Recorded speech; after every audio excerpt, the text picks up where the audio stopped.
Il est déjà l'heure de se rendre du côté de Yaoundé pour la revue de presse. Si tout est bien installé, c'est maintenant. Voilà, tout le monde est déjà bien en place. Thierry Carole. De l'autre côté à Yaoundé, nous avons le beau visage reluisant de M. Arnaud Gueffard pour la revue de presse.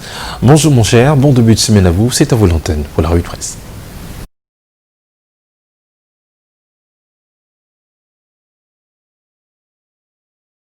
Évidemment Thierry Carole, bonjour Patricia, madame, messieurs, bonjour. Nouvelle semaine, le même plaisir de partager avec vous les unes des journaux parus dans la capitale Yaoundé. Commençons par le quotidien gouvernemental Cameroun Tribune, priorité accordée ce lundi au secteur des arts et spectacles. Dans ce secteur, lit-on honneur aux artistes titres. Le journal vendredi dernier, en effet, à l'esplanade du Musée national, 63 artistes et créateurs culturels ont reçu des distinctions honorifiques attribuées par le chef de l'État pour saluer leur résilience à la pandémie Covid-19. C'était sous la présidence du Premier ministre chef du gouvernement, Joseph Dion Gouté, représentant personnel du président de la République.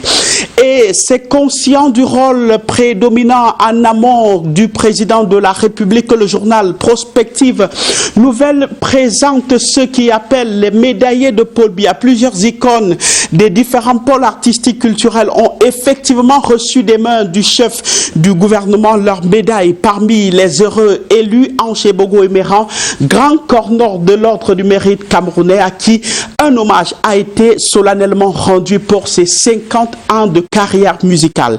Témoin privilégié, Joseph Dion Gouté. Joseph Dion Gouté qui, de ses mains, a coupé le ruban symbolique pour inaugurer l'immeuble siège de la Direction générale des impôts.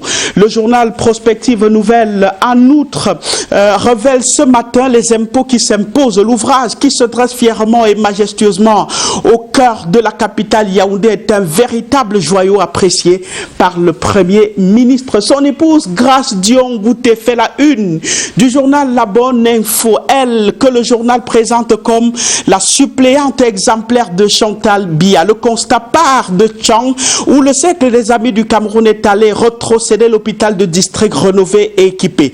L'épouse du Premier ministre n'a eu de cesse de scander la première dame Chantal Biya absente.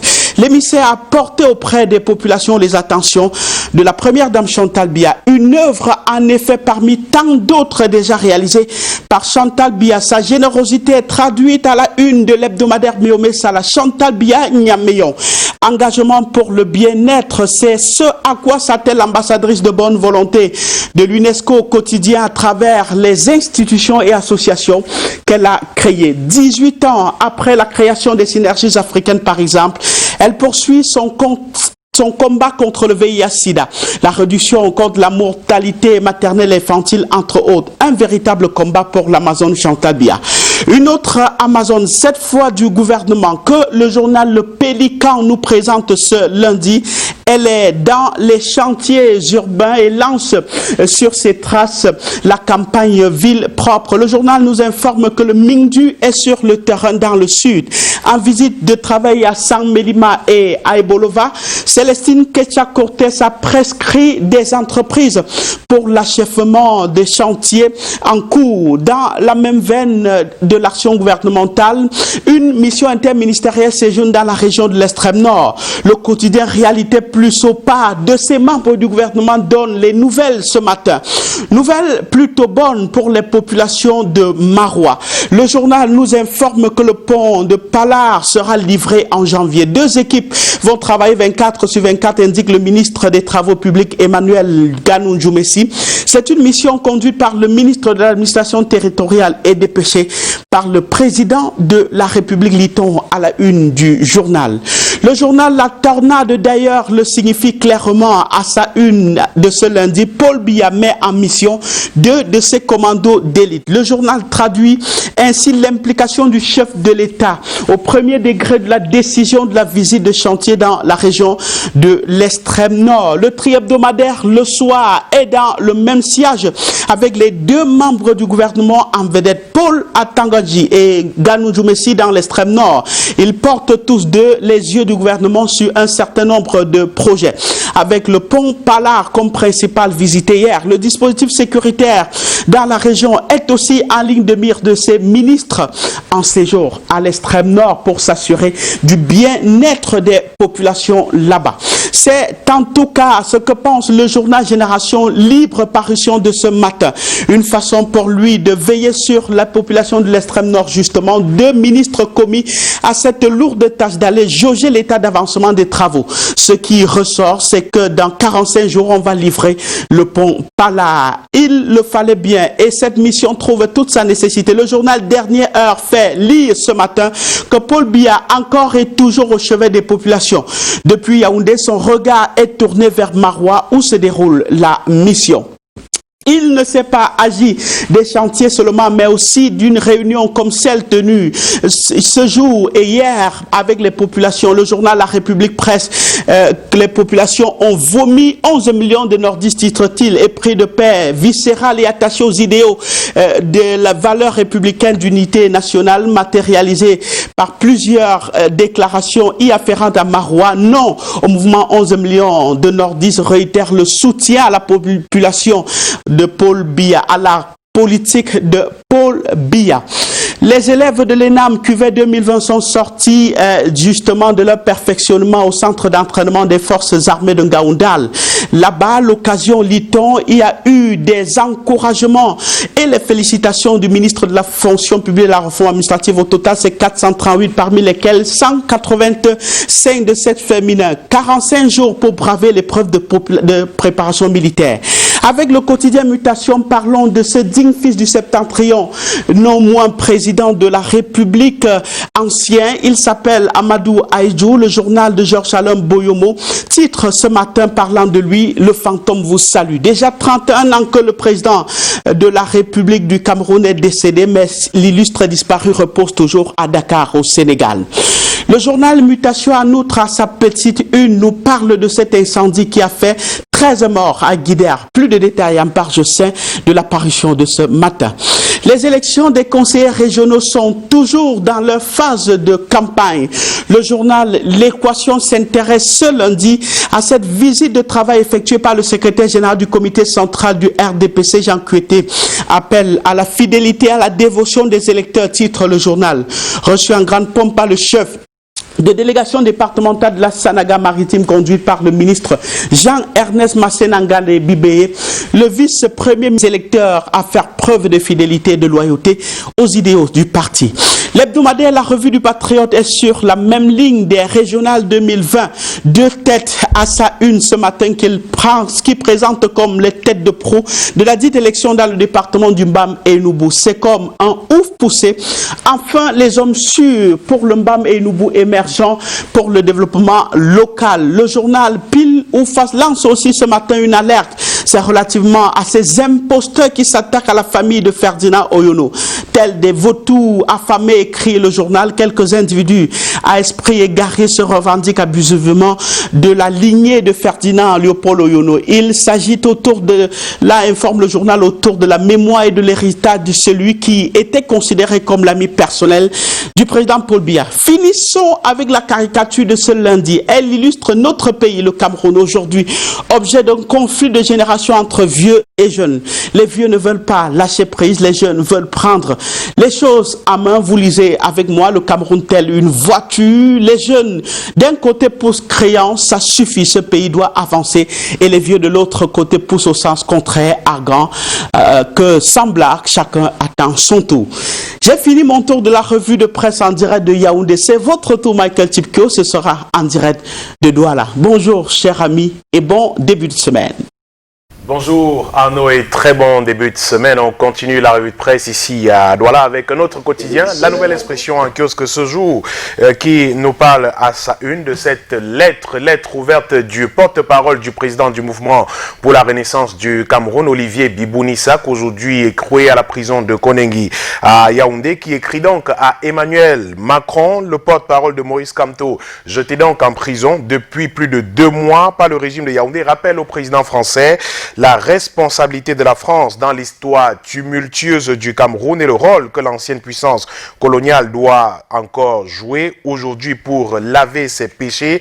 Dans un document de 2 pages, Olivier Bibouni-Sarr peint la situation sociopolitique du Cameroun avec des arrestations d'opposants politiques. Il parle également de la crise sécuritaire et sociopolitique dans les régions du nord-ouest et du sud-ouest du Cameroun. La France est donc interpellée par cette sortie du porte-parole de Maurice Kamto. Le journal publie aussi en intégralité cette autre sortie de Sa Majesté Sokunju, roi des Bamendjou, une sortie publiée hier dans les réseaux sociaux. Sans user d'euphémisme, le faux des Bamendjou peint le sombre tableau d'un pays pris en otage, dit-il, par un groupuscule de kleptomanes et de boulimiques. La lettre intégrale ou alors le post intégral, cette sortie épistolaire, une fois encore, de Sa Majesté Sokunju, publié en intégralité par le quotidien La Nouvelle Expression de ce jour, qui parle aussi de cette chasse au Bororo qui inquiète la Commission nationale des droits de l'homme et de liberté, qui frappe finalement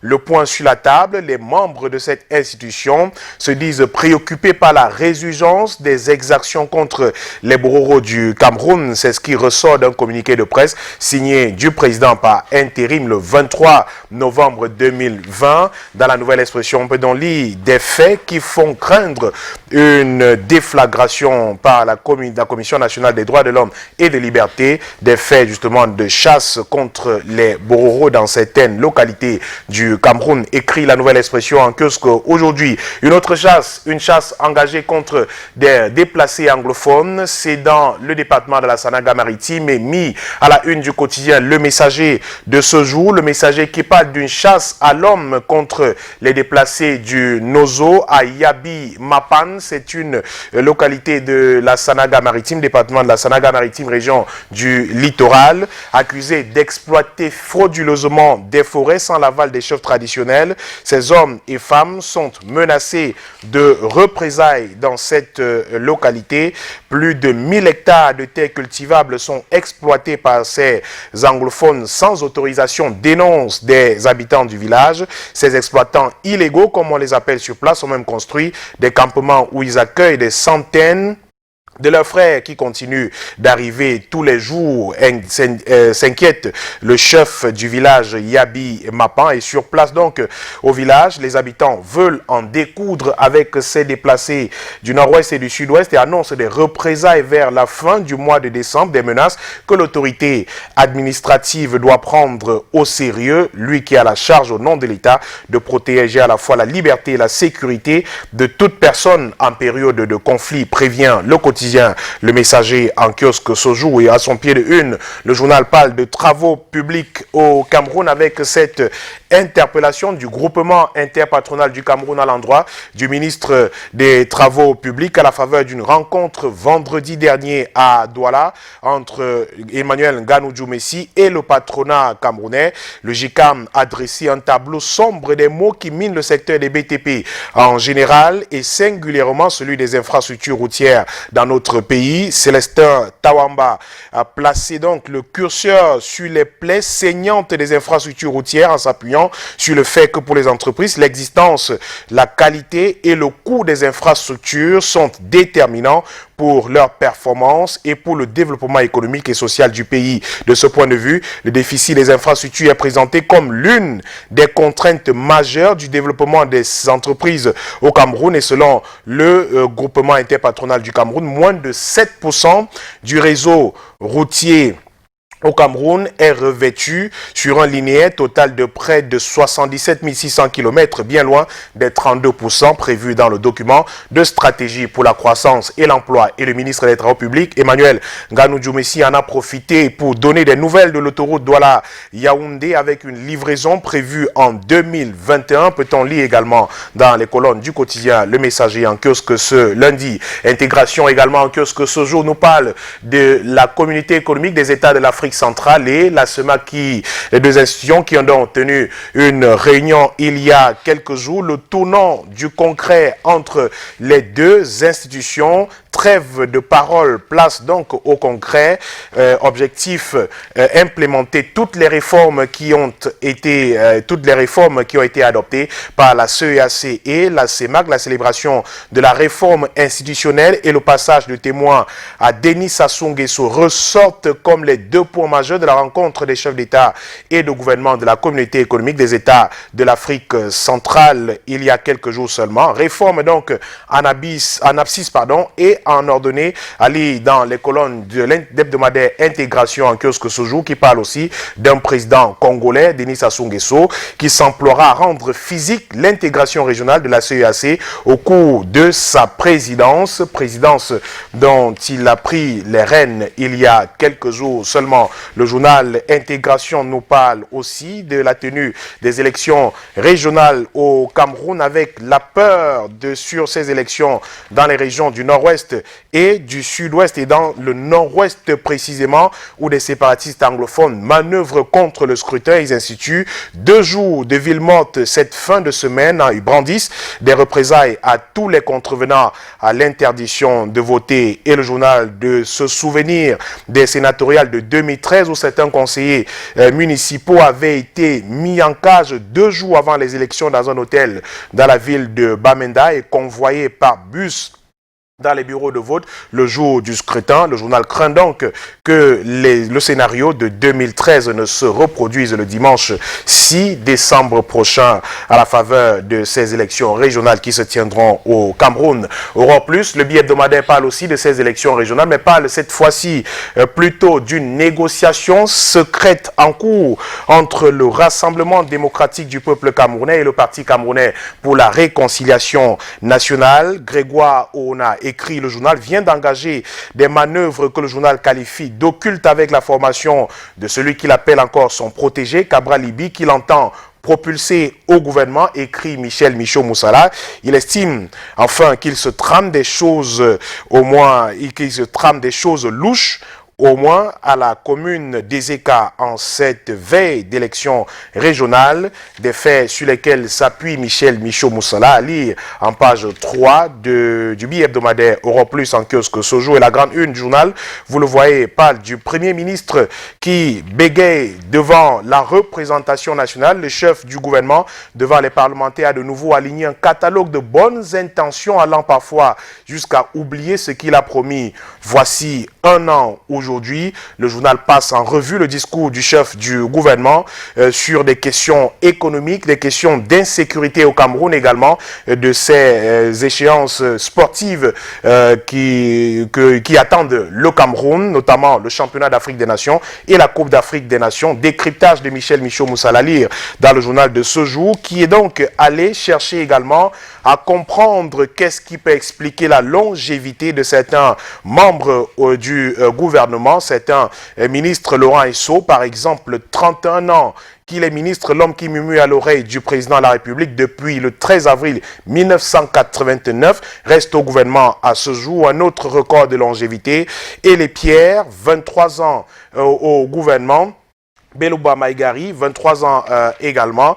Madeleine Tchouente au ministère de la Recherche scientifique et de l'Innovation depuis 16 ans aujourd'hui. 16 ans également pour Luc Magloire Mbarga à Tangana. Le journal le qualifie du Don Quichotte des consommateurs, ministre du Commerce depuis le 8 décembre 2004. Bien d'autres noms, Jacques Famdongo, 20 ans. Bien d'autres noms de ministres et membres du gouvernement sont cités dans les colonnes du billet hebdomadaire Europe Plus en kiosque ce jour. L'œil du Sahel nous parle de ces 13 vies qui ont été arrachées dans un incendie à Guidère, dans la région du Nord Cameroun. Guidère, cette ville du Nord Cameroun, l'œil du Sahel en parle à sa une ce jour. Aucune des victimes n'a survécu face à la fureur des flammes provoquées par une bougie. 13 personnes donc tuées dans un domicile à Guidère, écrit le tri-hebdomadaire régional d'information du Nord Cameroun. Et sa grande une, vous le voyez, parle de ce 31e anniversaire de la mort du premier président du Cameroun avec les dernières volontés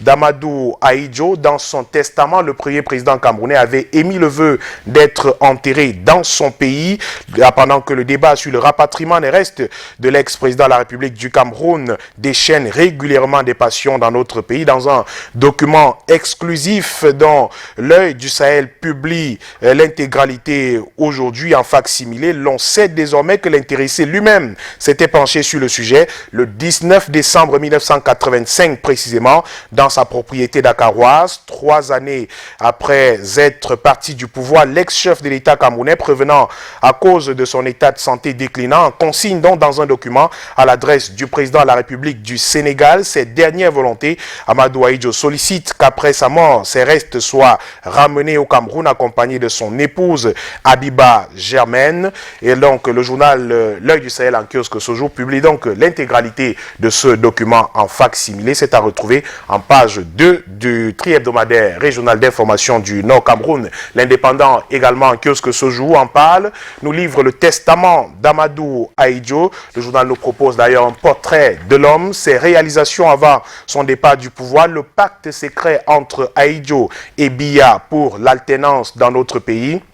Le journal L'Intégration qui publie également l'intégralité d'un entretien accordé au premier président de la République du Cameroun et un discours qu'il a donc tenu quelques années seulement après son départ du pouvoir. C'est à retrouver dans le journal Intégration, l'hebdomadaire en kiosque ce jour. Le pied de une du journal parle de cette grève des avocats qui débute donc ce jour au Cameroun. À qui profite finalement cette grève des avocats? Le journal parle d'une sorte de radicalisation, la colère des avocats qui ne faiblit pas après des événements mis à leur encontre depuis quelque temps. Le journal parle de manipulation, intox et corruption, les clivages internes également au sein de la corporation.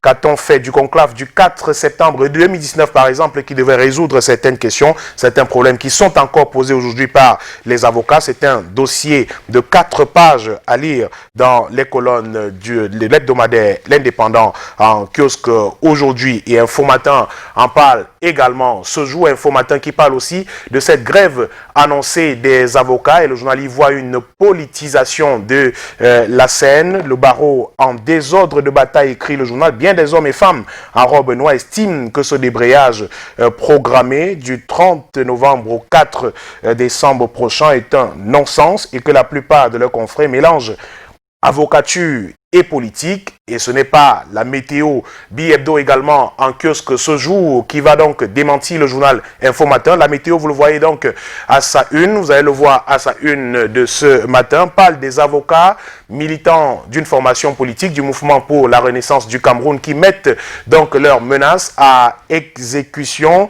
Ce que le journal qualifie de plan diabolique. La grève annoncée par ses auxiliaires de justice est une manœuvre détournée pour créer, comme au nord-ouest et au sud-ouest, la déstabilisation du reste du Cameroun, écrit l'hebdomadaire, le bi-hebdomadaire, la météo en kiosque aujourd'hui. Et on termine par ces journaux d'expression anglaise. D'abord, The Star qui nous parle de la CDC qui se meurt, la Cameroon Development Corporation qui se meurt effectivement, et au lieu de sauver donc la CDC, le gouvernement préfère réhabiliter la Société nationale de raffinage. Un paradoxe justement relevé par le journal The Star en kiosque ce jour qui reparle de ces nombreux employés de la CDC qui réclament plus de 20 mois d'arrêt de salaire, et au lieu donc tenter d'éponger au fur et à mesure cette dette, le journal se penche plutôt sur la réhabilitation de la Sonara. Parole aux différents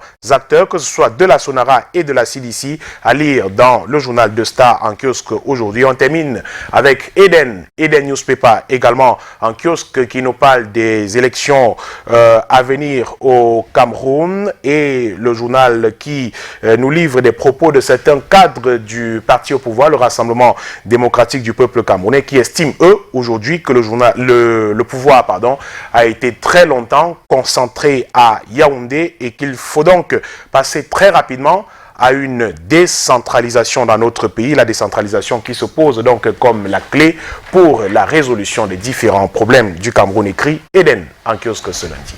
Voilà, merci Michael Tupke pour cette revue de presse et surtout bon début de semaine à vous, mon cher. Merci, monsieur. Tout de suite, on se prend une courte période de publicité, on se retrouve juste derrière pour la suite de Canal. Bienvenue dans la grande